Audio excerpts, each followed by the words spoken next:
안녕하세요. 8주차와 14주차까지 우리가 배운 내용을 한번 쭉 정리해 보면 좋을 것 같습니다. 자, 한번 들어가 보도록 하겠습니다. 자, 제표적인 레이아웃으로 컨스트레인트 레이아웃, 리니어 레이아웃, 프레임 레이아웃이 있습니다. 이거 말고도 다른 레이아웃이 있긴 있는데요. 보통 이 레이아웃들을 가장 많이 사용을 합니다. 그 중에서 요거를 많이 사용을 하죠. 컨스트레인트 레이아웃은 드래그 앤 드롭을 사용을 하는 거고요. 그리고 원하는 곳에 배치하는 거. 컨스트레인트가 뭐예요?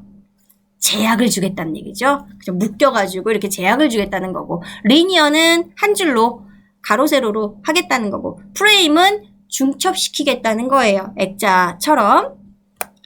자, 그래서 크기 조절 핸들러 세 가지 모드는요.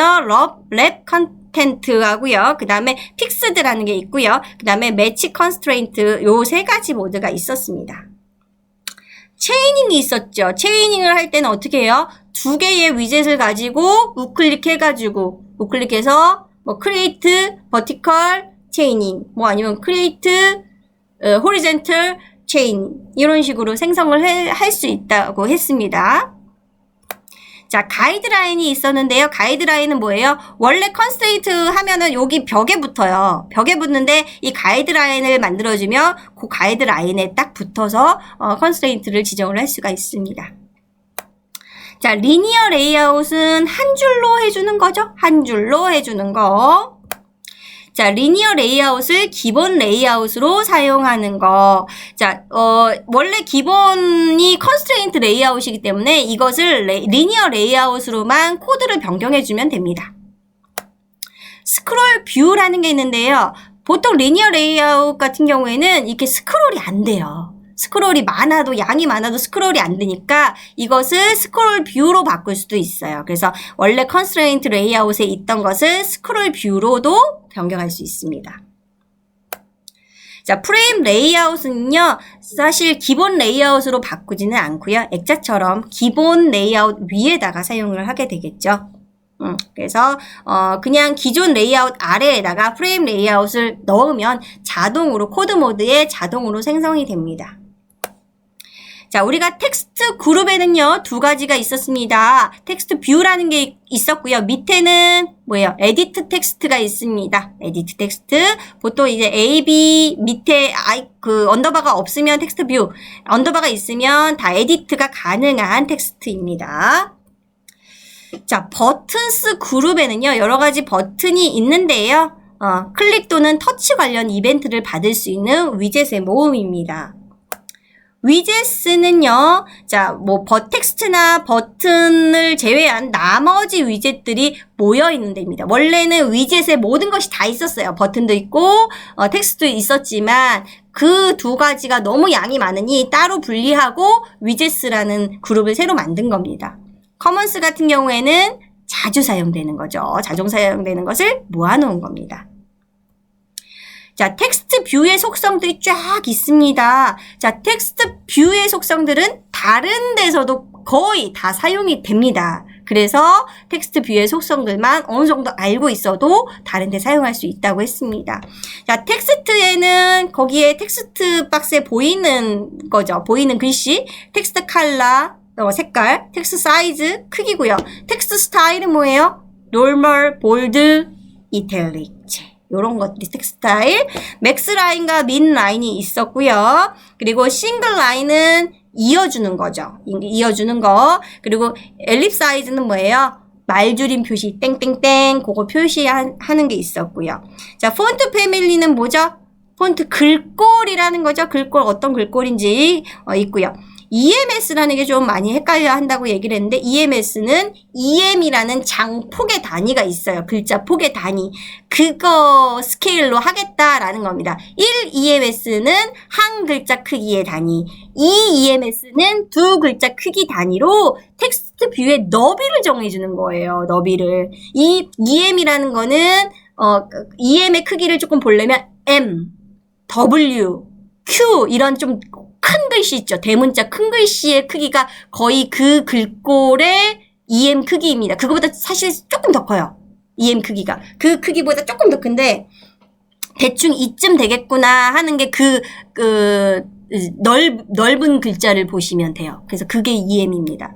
자, 그 다음에 텍스트 뷰의 높이를 고정하는 라인스라는 게 있었죠. 그리고 글자 수를 제한하는 맥스 랭스라는 속성도 있었습니다. 자, 에디트 텍스트에 입력된 글자를 로그로 출력하는 방법이 있었어요. 에디트 텍스트는 뭐예요?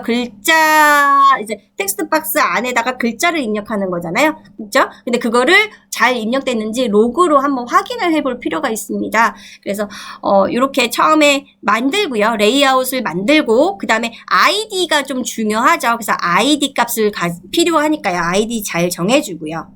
그런 다음에 원래 들어있는 그 텍스트 값에 기본으로 되어 있는 거는 삭제해주고요. 물론 여기서 빌드 그래드를 해줘야 됩니다. 빌드 그래드에다가 이거를 넣어서 우리는 뷰 바인딩을 사용하겠다라고 알려줘야 되겠죠. 뷰 바인딩 사용할 거야 라고 알려주고요. 싱크 나우 클릭하는 거 잊으면 안 되고요. 자, 그래서 나중에 이제 코드에는 요건 기본적으로 우리가 사용하는 코드고요. 이거는 에디트 텍스트인데 에드 텍스트 체인지드 리스너. 에디트 텍스트라는 그 아이디에서 뭔가 변경이 됐다면 그것을 캐치해서 들어주는 리스너죠. 그 리스너가 들은 것을 스트링으로 처리해서 어디에다 로그 디버그 창에다가 보여준다라는 얘기입니다. 자, 키보드 모양 설정하기가 인풋 타입이라는 게 있습니다. 사실은 이 인풋 타입은 옵션에 따라 팝업되는 키보드의 모양을 바꿔주고요. 플레인 텍스트부터 AB가 붙은 대부분의 에디트 텍스트들은 인풋 타입의 옵션 값만 바꾼 형태라는 거. 그래서 인풋 텍스트는 요런 것들이 있다. 그죠? 요런 것들이 있다. 요거에 따라서 에디트 텍스트들이 그렇게 많이 분류가 되었던 것이다. 라고 알고 계시면 되겠습니다. 자, 버튼과 이미지 버튼 비교. 이미지 위에 글씨가 있으면 뭐? 버튼. 이미지 위에 또 이미지가 있으면 뭐? 이미지 버튼이었어요. 자, 라디오 그룹과 라디오 버튼입니다. 자, 라디오 버튼은 뭐예요? 선택을 하나만 할 수 있는 동그란 버튼이죠. 요런 식으로 되어 있는 거. 이런 식으로 되어서 하나만 이렇게 체크할 수 있는 요게 라디오 버튼이었어요. 자, 그래서 라디오 버튼은 라디오 그룹을 보통 사용을 하는데요. 이런 식으로 리스너를 이용을 해가지고요. 라디오 그룹을 이용을 해서 그 각각들이 체크가 됐을 때 그거를 캐치해서 체크를 해주죠. 선택을 해주죠. 자, 체크박스는 뭐냐면 여러 개를 선택할 때 사용하는 거고요. 우리가 여러 개 사용할 때 사용하는 거. 뭐 요런 거 있겠죠. 그래서 뭐 이렇게 2개 정도 사용을 할 수가 있습니다. 뭐 다 선택해도 되고요. 이런 식으로 할 수 있는 게 체크박스였습니다. 얘는 체크박스 그룹은 없지만 리니어 레이어를 사용을 하면 공통으로 사용할 수 있는 리스너를 만들 수 있다고 했어요. 보통 개발을 할 때는 이런 식으로 많이 합니다. 각각 얘 하나하나마다 리스너를 달아주는 건 아니고요. 물론 이제 설정하는 게 조금 더 코드가 길어지긴 하지만 라디오 그룹보다 좀 길어지긴 하지만요. 그리고 안드로이드의 컴파운드 버튼 클래스를 상속받아야 한다는 거. 그래서 소스에서 보시면 이렇게 컴파운드 버튼이라는 것을 상속받아서 사용을 합니다. 그래서 요거에 따라서 if else의 값에 따라서 사용이 되고요. 그 다음에 여기에서 지금 물론 리스너가 한 줄로 되어 있긴 하지만 한 줄로 리스너가 되어 있지만 각각의 체크박스의 변화를 확인해서 여기에다가 컴파운드 버튼을 이용을 해서 사용을 해줍니다. 자, 토글 버튼과 스위치가 있었습니다. 토글 버튼의 모양은 이런 모양, 올라온 거, 볼록한 모양, 뭐 이제 안 볼록한 모양, 이런 식의 토글 버튼. 자, 그 다음에 요 스위치. 이런 식의 스위치 모양을 있고요. 마찬가지로 체크박스랑 사용 방법이 동일합니다. 이미지 뷰는 이미지를 보여주는 용도로만 사용해라. 버튼으로 만들 수 있지만 웬만하면 사용을 자제하라고 얘기했습니다. 프로그레스 바는 뭐예요? 진행 상태를 나타내는 위젯이죠. 요런 모양이 있습니다. 우리가 프로그레스 바 소스에서는요, 우리가 비지블을 이용을 해서 뭐 보여주고 안 보여주고 요것도 있었지만, 우리가 조금 다른 코드랑 다르게 사용을 했었던 게 이 서브 스레드와 메인 스레드입니다. 그래서 서브 스레드 백그라운드에서 3초 정도 멈추고, 3초 정도 약간 그 다음 코드를 멈추는 거죠. 그 다음 코드를 실행 못하게 멈췄다가 그 다음 코드가 실행이 되게 했습니다. 그래서 사라지게 했었죠. 시크바는 말 그대로 이 바를 이용해서 어떠한 값을 찾는 거죠. 그래서 값을 찾는 게 있고요. 자, 시크바 소스 분석인데요. 여기까지 치면은 밑으로 자동이 생성되는 거였고, 자동으로 생성되는 거였었고, 그 다음에 뭐 시크바, 프로그레스, from user 같은 이러한 파라미터들이 있는데, 프로그레스는 이제 그 값, 뭐 우리가 시크바를 통해서 찾아낸 그 0부터 100까지의 그 값들 얘기하는 거고요. from user 같은 경우는 실제 사용자가 클릭해서 한 건지를 확인하는 거죠.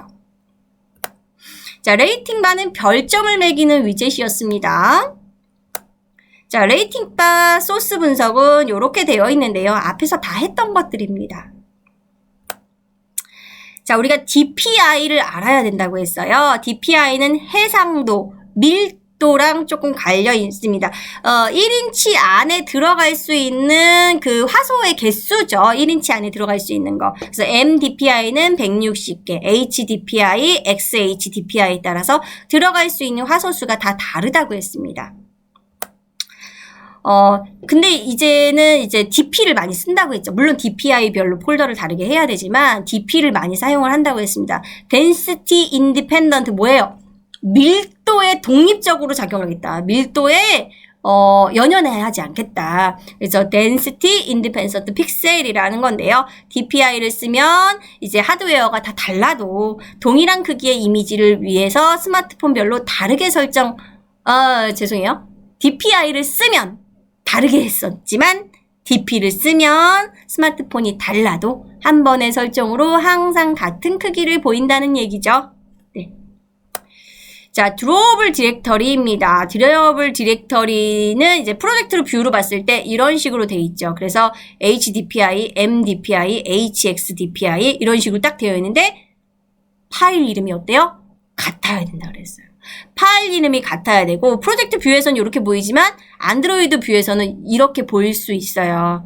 근데 리소스를 다루는 거기 때문에 프로젝트 뷰로 보는 게 좋다고 말씀드렸어요. 요거 같은 경우에는. 그래서 이제 지금 명칭이 같은데 이렇게 폴더의 이름, 폴더를 구분하고 그 안에 있는 소스를 갖게 하고 우리가 하드웨어 이제 그 스마트폰에 따라서 앱을 다운로드 받을 때 그 스마트폰 설정에 따라서 DPI 설정에 따라서 선택된 폴더가 다운로드 되겠죠. 그 리소스가 다운로드 된다는 거죠. 그리고 스마트폰 안에서는 DP를 이용을 한다는 거죠.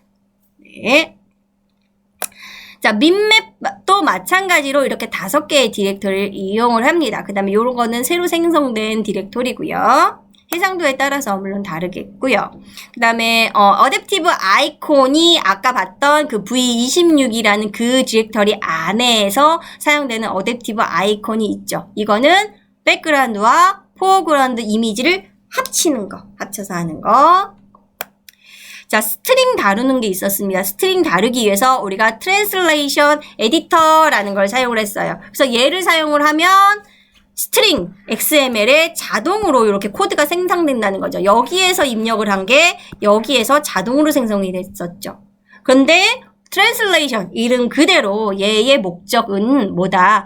번역의 목적이 있다라는 거죠. 그래서 우리가 한글을 만약에 하고 싶다. 그러면 여기에서 한글, 코리아를 선택을 해서요. 거기에서 새로운 열을 만들어야 됩니다. 새로운 열을 만들고 한글 스트링을 만들어야 돼요. 한글 스트링을 만들어서 우리가 그 스트링을 만들면 여기에서 새로 생성되면은요, 여기에서 이제 우리가 이름을 바꾸면 이 한글로 된 스트링스 XML이라는 것에 이렇게 태그 코드가 작성이 됩니다. 자, 안드로이드 컴포넌트는 4가지가 있다고 했습니다. 그래서 요렇게 4가지. 우리는 요거를 많이 사용을 했고, 그리고 인텐트 중요하다고 얘기했습니다. 자, 컨텍스트는 뭐다? 시스템을 사용하기 위한 정보와 도구가 담겨 있는 거다. 자, 그래서 액티비티를 실행시키기 위해서는 컨텍스트 안에 해당 메서드를 호출해야 되는데, 이때 intent는 실행할 액티비티의 정보를 해당 컨텍스트 안에 해당 메서드에게 전달하는 전달자 메시지의 역할을 하는 녀석이다 라고 했습니다. 서브 액티비티 생성은 어떻게 한다? 자바라는 요 디렉터리 우클릭을 해서 new 액티비티, empty 액티비티로 찾아서 만들면 된다 라고 했어요. 자, 메인 액티비티에서 서브 액티비티 실행하는 것은 요렇게 스타트 액티비티라는 컨텍스트를 이용을 해서 요 클래스를 이용을 해서 인텐트 메시지를 전달을 해주면 되겠죠. 생성한 인텐트를요. 자, 그리고 서브 액티비티로 값을 주는 것은 요런 put extra를 이용을 해서 키와 값으로 넘겨줬습니다. 그 다음에 이제 서브 액티비티가 끝나면서 값을 돌려받고 싶을 때, 그때는 스타트 액티비티 안 쓴다 그랬죠. 대신에 요건 서브 소스지만 뒤에 거 잠깐 보면 액티비티 리절트 런치를 이용해서 값을 받아야 되고요. 서브 소스에서는 이제 set 리절트를 이용해서 값을 반환해 줍니다. 그리고 메인 소스에서는 그 반환된 값을 여기서 처리를 해주고 있죠. 자, 생명주기 메소드는 지금 생성할 땐 어떻게 해요? on create, on start, on resume의 상태로 실행까지 가는 생명주기가 있고요. 종료할 땐 어떻게 해요? 제거하는 생명주기는 on pause, on stop, on destroy로 완전히 제거를 하는 거죠. destroy가 있으면 완전 제거. 요거는 새로운 액티비티가 생성되고 있을 때 현재 작동하던 그 액티비티가 어떻게 하냐 이거잖아요. 현재 작동하던 거는 on pause를 거치고 on stop을 거쳐서 stopped 상태이고요. 그 다음에 액티비티 B죠. 액티비티 B, 새로 생성된 액티비티는 이미 on create는 실행이 됐을 거고요. 그런 다음에 on start, on resume을 연속적으로 호출한 후 resumed 상태가 될 겁니다. 자, 다음으로는 새 액티비티가 현재 액티비티를 모두 가리지 않고 생성될 때 현재 액티비티의 생명 주기죠. 현재 액티비티의 생명 주기. 그러니까 조금 남아있는 상태예요. 밑에 게. 그래서 on pause, 스탑하지 않고요. on pause 상태에서 paused 상태, 그리고 on start 없이 바로 다른 새로운 액티비티가 종료가 되면 on stop 없이 바로 on resume이 실행이 되죠. 그리고 이렇게 resume도 되는 거고요. 백스택이라고 있습니다. 백스택 뭐였죠? 화면을 저장하는 공간이다. 태스크와 프로세스 있습니다. 프로세스는 뭐다? 앱이 작동될 때 실행의 단위다. 앱의 실행 단위. 그러면 태스크는 뭐다? 이러한 프로세스들의 일처리하는 단위이기도 하는데 하나의 앱만 사용할 수도 있겠지만 여러 개의 앱이 동시에 사용될 때가 있잖아요. 우리가 카메라의 기능을 사용한다던가 이런 것처럼 그런 작업의 단위가 태스크라고 했습니다. 그래서 이런 식으로 두 개의 프로세스가 하나의 태스크로 묶일 수도 있다. 그래서 백스택에 하나의 화면으로 보여질 수 있다라는 겁니다. 자, 이상으로 정리를 마치도록 하고요. 기말고사 잘 보시기 바랍니다. 고생하셨습니다.